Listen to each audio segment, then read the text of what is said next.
Previously on Helldivers 2. The devs are insane and keep adding and changing things. Another thing I have to mention about the Helldivers, and don't tell Super Earth I told you this, is how expendable they are. Yes, we are using the PC controls. Cry about it. White people when there's disposable income at the function. The arsenal of democracy is massive and ever expanding. You don't see any corpses, so they're probably still inside the building, and if that's not a metaphor for America and the Middle East, then I don't know what is. Due to certain abiotic factors, they are exceedingly rare. A mutation that was completely natural and had absolutely nothing to do with all the noxious chemicals we pump into the air. Definitely. Isaac, you said there were 2 enemy factions. Who the hell are these guys?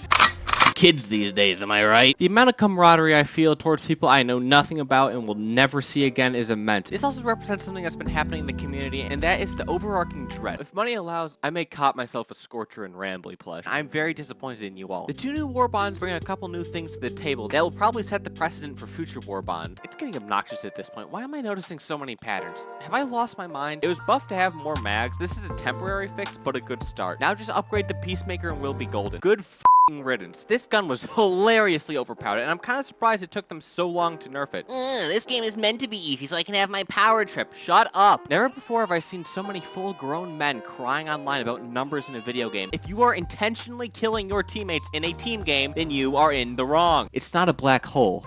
It's a wormhole. And something is coming.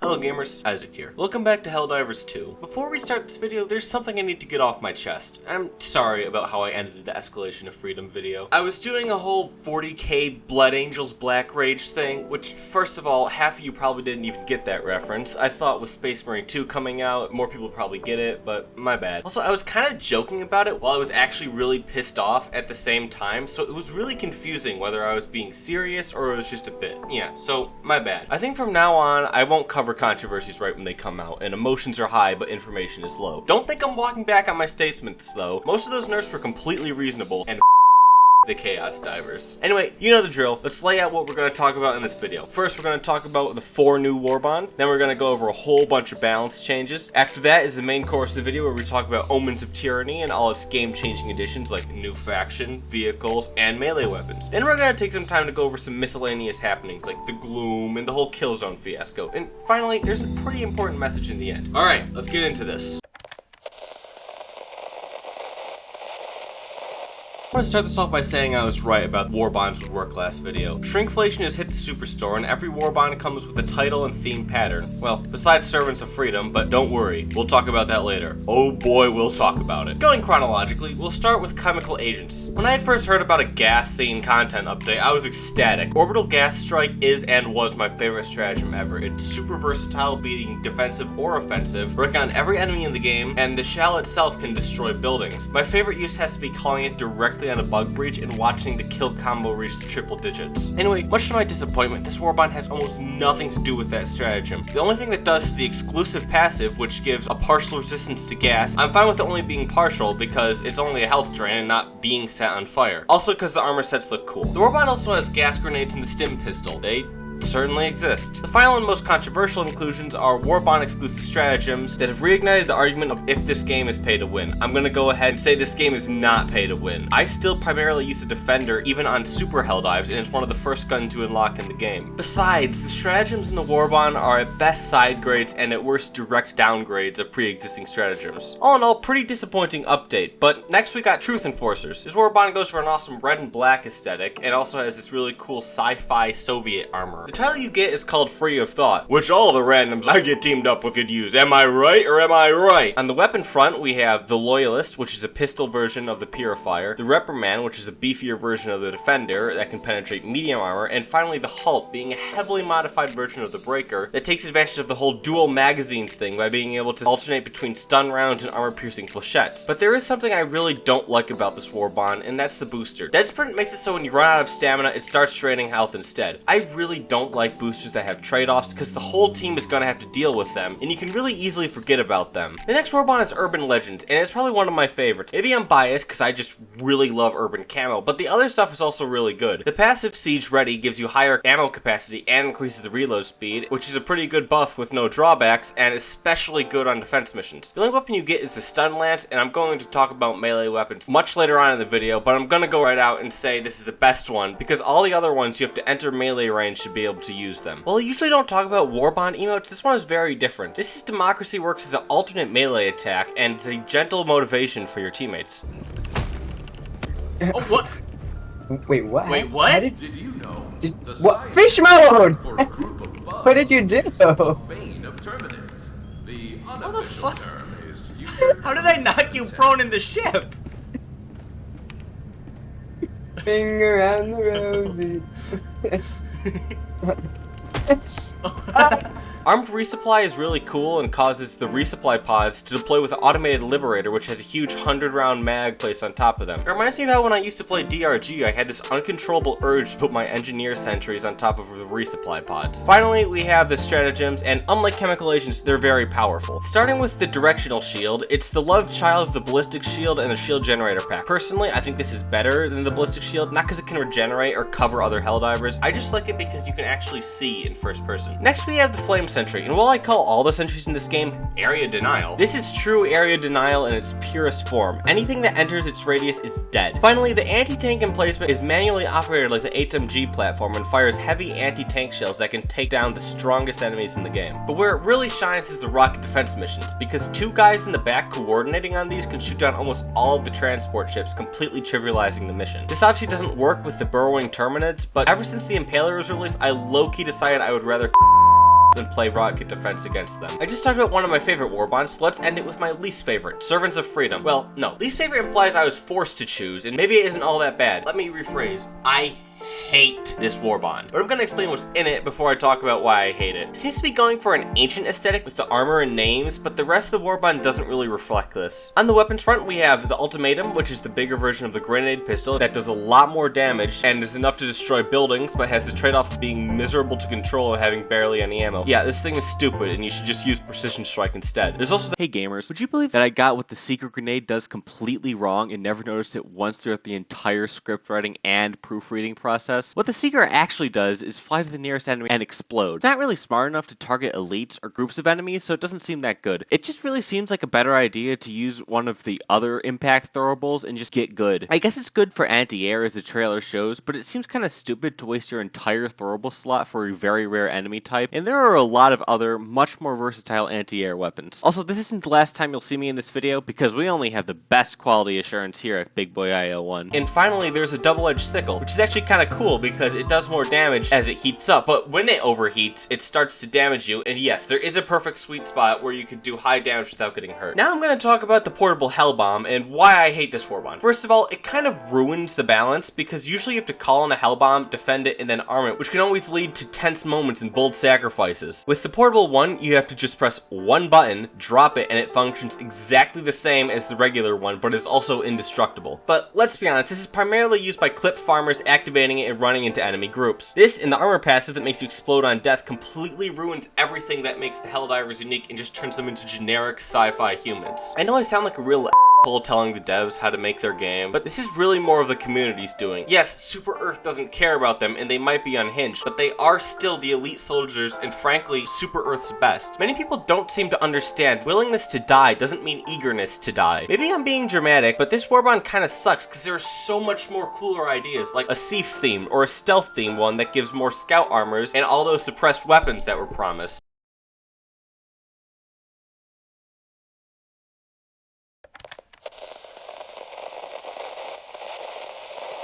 This section is going to be pretty long because the dev team spent an entire month doing some pretty significant changes each day. This has come to being known by the community as the patch, which my escalation video covered the front end of with the fire stuff, so we won't be covering that. There's also been some miscellaneous changes, and I had to make an entire Google Doc to keep everything organized. Like with the escalation video, I'm only going to be going over things I deem important because almost everything in the game has been tweaked, but quite a few of them are just Yeah. This is still gonna be pretty long, so strap in. Starting off, the Knight of all things have been buffed. If you haven't watched my first video or just need a refresher, the Knight is a weapon exclusive to the Premium Pass that, in order to not be called pay to win, was given, without exaggeration, the worst stats in the game. The patch makes it kinda like the Liberator Carbine. Speaking of the Liberator family, the Liberator Concussive has been given a drum mag and increased fire rate. I think the dev team only remembered this gun's existence after Polar Patriots came out with the Pummeler. These buffs allow it to keep enemies stunned almost indefinitely. The Slugger has been made even more deadly, with much less spread and even more damage. The Scythe doesn't have recoil anymore, and it was kind of strange that I had it in the first place, because light doesn't have mass. But it also has... Hey gamers, wanna hear something stupid? When I saw the patch notes and wrote the script, I thought this meant the scope was lower power, and got mad. But what it actually meant is that it now has a low power scope, where it before had a cruddy reflex sight. Now this is actually a really good change, because as Past Isaac is about to put it, range was low-key the only thing that I had over the sickle. The Eruptor buff, which is really more of a nerf reversal, brings back some memories. When it released, it was obvious it was going to get nerfed, so me and a friend stayed up late one night farming enough super credits to get it and dicked around with it until it got nerfed. The Blitzer now has a compounding stun effect, which I thought it already had, but I guess not. When I saw the Peacemaker and the patch notes, I was excited, as we might finally be getting the fabled Peacemaker buff, but it's just a couple more mags. All anti-tank weapons have received a damage buff. The laser cannon has an extra ice pack, that's internal cooling unit, by the way. Anyway, if you're letting the laser cannon overheat, then you've got bigger problems. The railgun is a pretty interesting case, because it was the first time Arrowhead significantly nerfed a weapon. I'm pretty sure this is back in the Creeker days, not Swift Disassembly, even further back, like before the declaration of war. Back when all you had to do was mention the 500 kilogram bomb and everyone would collectively lose their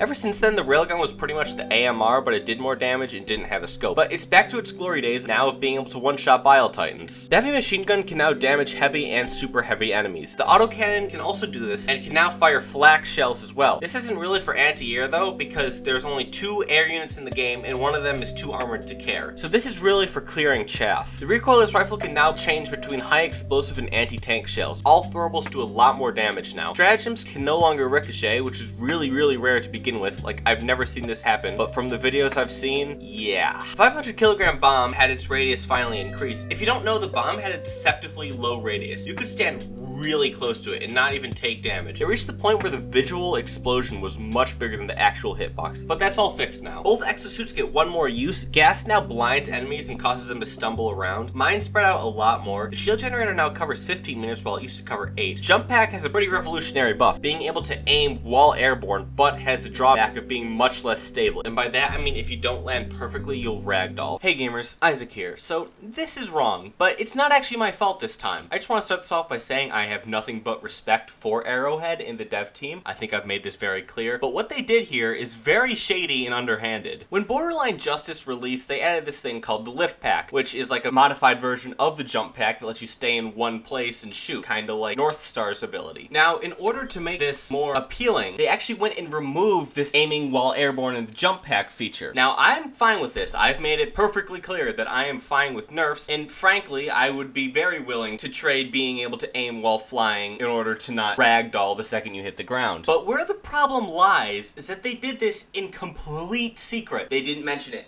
anywhere in the patch notes, anywhere in the updates. I only realized this when I was trying to get footage and could in fact not aim while airborne. I don't know what to think about this. Like, I would never expect Arrowhead to do something this scummy and secretive. The guard dog has gotten more substantial buffs since escalation. It now fires a Liberator Penetrator and can be called back. Some of the lame boosters have been buffed to make them better. Moving on to balance changes for enemies, the automatons have received some AI optimization to bring some very needed fixes. If you don't know what I'm talking about, on higher difficulties, so many troopers would spawn that the game was unable to handle all the AI calculations, leading to some of them just standing still in the middle of the battlefield. The Terminants were never really affected by this because their AI is a lot less complex. Anyway, this patch alleviates some of it, but also causes a performance hit. Fabricators now have actual health, so if you're persistent enough, you can damage them with weapons other than explosives, stratagems, and the spear. Wait, did I just name drop the weapon that shall not be named? That joke was kind of stupid anyways, and I didn't know where I was going with it. Anyway, I don't really see the point of this. I guess it makes them easier to take out at range, but most outposts usually have walls or terrain blocking them from long range, and the ones that don't are so lightly defended that you should just assault them directly. The Barrager tank now has actual weak points, which is very appreciated. Before, you couldn't damage them without dedicated anti-tank weapons. What made this weird is that the other variants had weak points, making this mobile artillery system stronger and more resilient than the main battle tank. All Devastator variants now flinch when shot, and their faces have weaker armor. Rocket Devastators now have limited rockets, which is great because these bastards have become a meme with their hyper-accurate rocket spam. Gunships have also gotten this treatment, and the dropships have a higher body health, which is literally pointless because you shouldn't be targeting the body. You should only be going for the thrusters.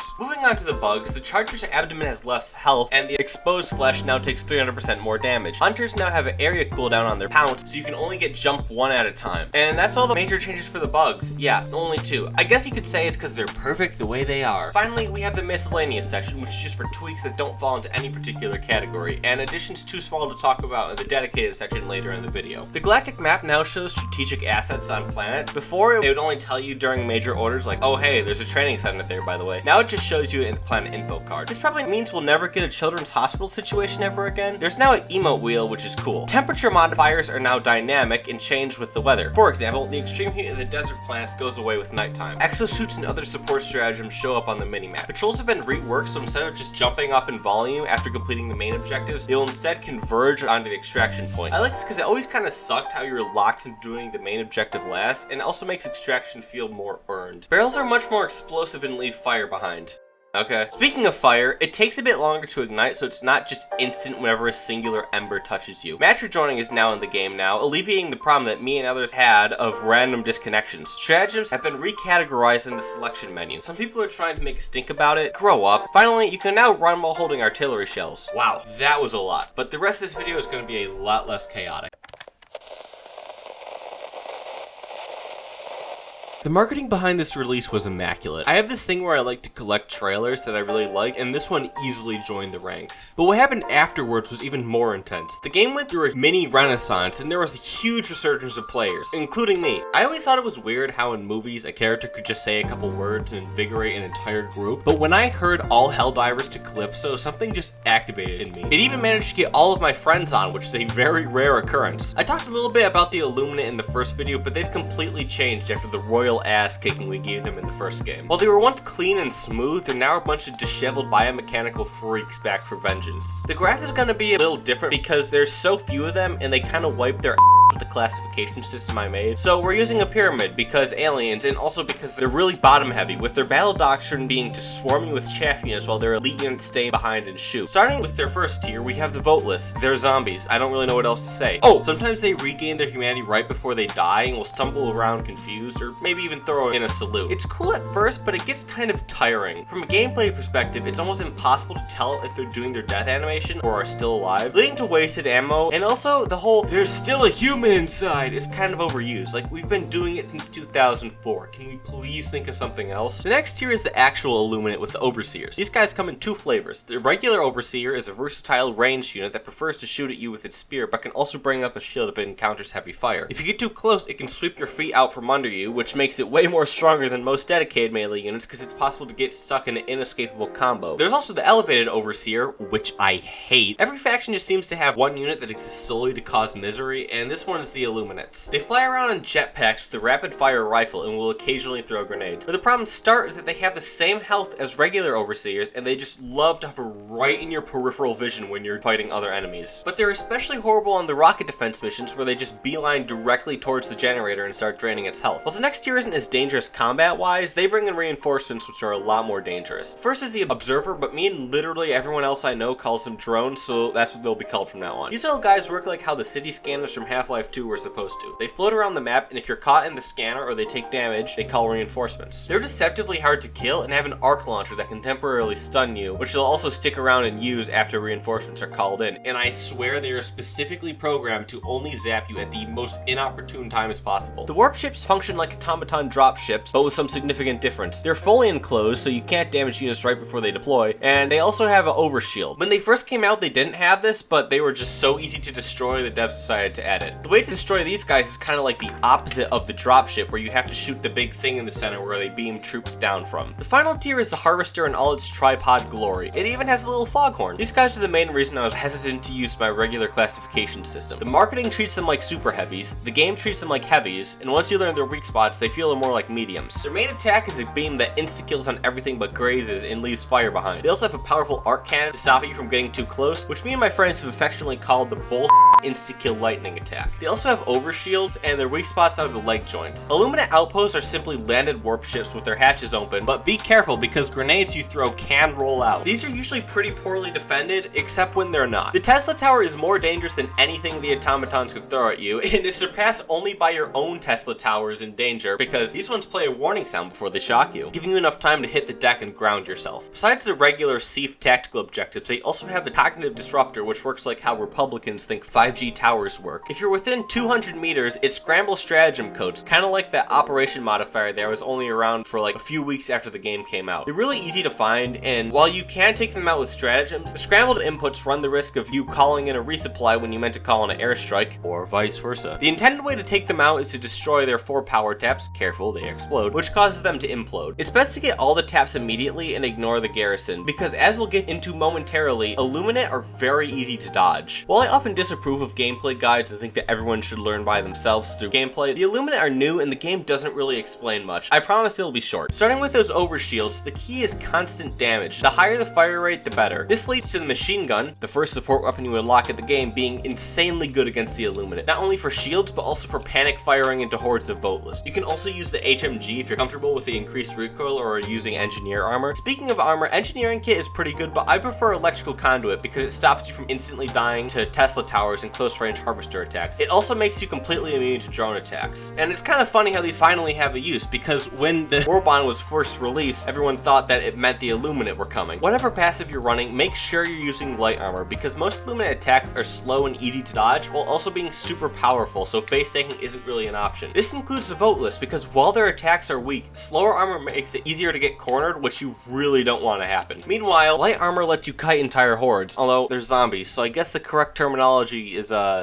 I kind of glossed over this, but the drones are the only enemy that can call in reinforcements. Unlike the automatons, where the commissar prefers to call in reinforcements, other units can as well. The drone is the only Illuminate that can call in reinforcements, so if you're fighting a patrol and there aren't any drones, you can just leave. For primary weapons, the Scorcher is a pretty good choice because of its decent damage, and its splash makes it good against voteless and can damage overseers through their shield. The main drawback of the Scorcher is its god-awful ammo efficiency, but the Illuminate-specific city maps have these last stand areas chock full of ammo crates almost every other block. The last thing I want to praise is the Patriot Exosuit, which may seem weird because exosuits are pretty useless, and the Emancipator is usually better in every way, but the Illuminate pose a pretty big exception. The minigun can mow down hordes of voteless and take down overshields insanely fast, while the rocket pods can destroy Tesla towers, outpost structures, and even harvesters. For the first time, it feels like an actual mech suit, being able to stomp through city streets, killing everything that moves. Here's the loadout I use. I'm not at all saying that this is definitively the best Illuminate loadout, it just worked really well for me when I use it. The other big thing added in Omens was melee weapons. I'm gonna be honest, I was always against them. I know not everyone plays as tactically as me, but I always thought that jump jetting into a horde of enemies with a sword would irreversibly change the gameplay. Fortunately, I was wrong, and the melee weapons are balanced to only really be useful as a last resort or to save ammo on weaker enemies. They're only really good against the Illuminate because the bugs will swarm you and the bots will just gun you down. They started off as advanced stun weapons, but have pretty much devolved into repurposed farming tools. The final big addition was actual vehicles. The creatively named Fast Recon vehicle is like a love child of a Humvee and the Harasser from PlanetSide 2. It moves pretty quick with a rudimentary gear system and a mounted HMG. It may seem strange that it has 5 seats in a 4-player game, but the extra passenger seat is for the gunner when going over bumpy terrain, because I have witnessed Helldivers getting launched out of the gun seat multiple times. This leads to the main problem with the FRV, which is terrible handling. I'm convinced this thing's suspension is made of slinkies, because unless you're driving on paved city streets, you will feel every single bump. Sometimes it feels like this thing is sentient and feeds off the pain of the enlisted, because I've had it try to run me over multiple times. On the brighter side, it makes credit farming a breeze, and the FRV is really just a jumping off point. We could get new variants or even new vehicles like a 2-person buggy, an IFV that trades speed for more firepower, or even a full-on tank destroyer. This final section is for everything major that happened since my last video. The Gloom is a massive spore cloud similar to what covered Meridia, covering multiple systems on the Terminid Fringe. We've mounted a couple expeditions, but nothing has really come from it. The main focus right now is really the Illuminate, but I'm sure it'll start doing stuff once player count starts dropping significantly. Speaking of the Illuminate in Meridia, let's talk about them, because some pretty important stuff is happening. Shockingly, the Illuminate didn't come out of the Singularity and just showed up randomly, but it quickly became clear from their use of terror tactics, low troop count, and how all their structures look quickly thrown together. This is just a forward force meant to scout our defenses and distract us. Everyone originally thought that their main army would come through Meridia, but it turns out they've managed to control the Singularity and are rapidly moving it towards Super Earth, leaving a trail of annihilated planets in its wake. Hey gamers, wanna hear something interesting? Right when I was doing the finishing touches on this video, probably one of the most important things happened. So the Illuminate actually did come out of the Meridian black hole. There was this whole ARG about it, which by the way I called, and they reached Super Earth, and it is not going well. Mars is gone, and so is the entire Northeast, so I'm canonically dead in the Helldivers universe. Well, every major city is gone, and also the president is dead. There's these completely new city maps full of skyscrapers that your stratagems will accidentally hit. There's also civilians, and I think it's impossible to complete a mission without killing at least one of them, because they just love to run into your stratagems for some reason. But remember, if you're ever feeling bad after committing mass murder, just remember, you're not killing innocent civilians, you're preventing future vote lists. There's also these AI-controlled Thief soldiers running around that you can actually order around with the voice commands. Remember, soldiers,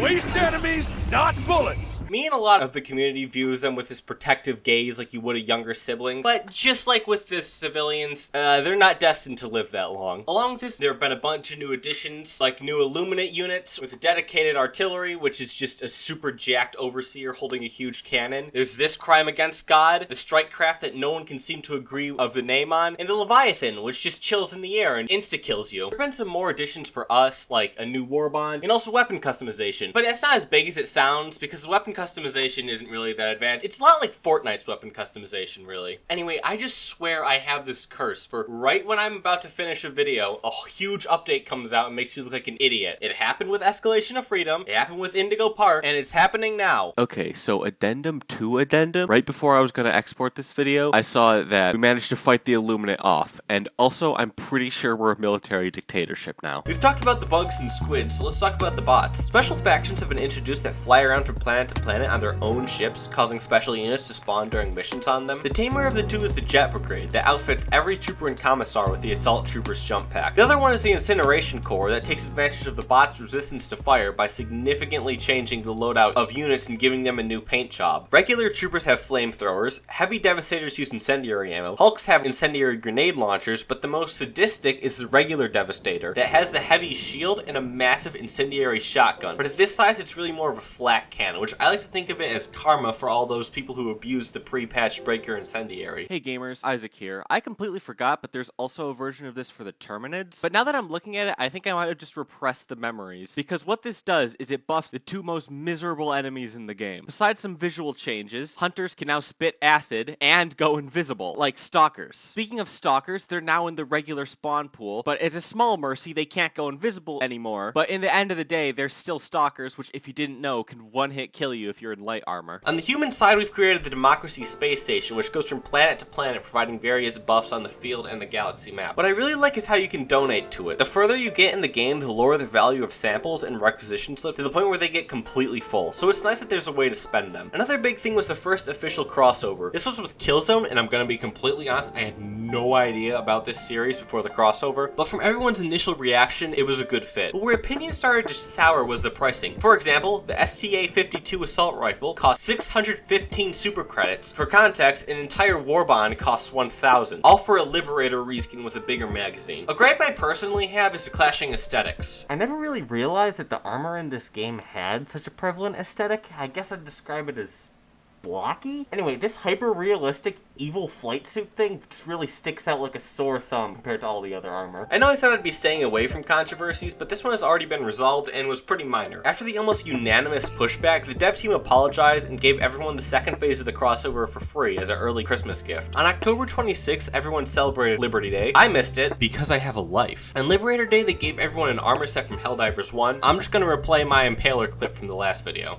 The final new tournament it added is the Impaler from Helldivers 1. I'm not gonna be like everyone else and pretend to be all, OMG, so nostalgic! because the majority of Helldivers 2 players have not played the first game. They also gave everyone the Constitution, which is ass, and is pretty much only for screwing around with your friends.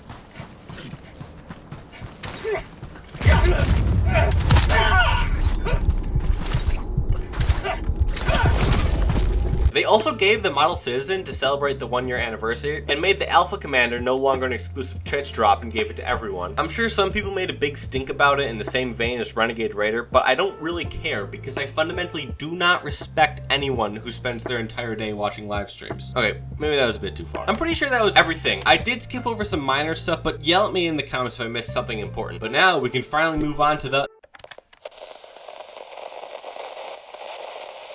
I've been thinking about a bunch of different ways to go about this, but I think it's best to just come right out and say it. This is the last Helldivers 2 video I'll make. Helldivers is what started this channel, but it's finally time to move on. The burnout is real, but really, I've been burnt out for a while. I barely played at all between Escalation and Omens, and even after the initial hype, it took effort to boot up the game again just to get footage for this video. I've just been in this weird in-between state where I don't play the game, but I still read updates and follow accounts. But I think it's time to fully leave it behind. I'm pretty sure the reason I kept forcing myself to keep playing was because I really didn't want to be viewed as some slop tuber who just wanted to ride off the game's popularity, but I think I've done enough to quell that. Burnout isn't the only reason though. I've grown pretty sick of the community. It's pretty ironic how in my first video I constantly praised it and now I can barely stand it. It's just the same 3 jokes repeated over and over again. If you look in the comment section of any Helldivers related post, it's just the same stuff spammed. There's even gatekeeping, which I joked about in my first video. Some people act like the game was super intense before the patch and these new gens wouldn't survive a second. I remember an acquaintance of mine once told me about when he went on the subreddit and saw this post simply asking about the system requirements, but all the replies were just a bunch of in-universe stuff like, "Get back to the battlefield, soldier." It's like, just shut up. I feel like if I made this video earlier, like right when Omens came out, it wouldn't be so melancholy, so I guess it's my fault for taking half a year to post a 20-minute video, but I'm kind of exaggerating. There's no hard feelings, and I'm only really talking about a loud minority of the fan base. I may even come back in a couple years and see how everything's changed, but for now, hey, maybe let this malevolent vet return to civilian life.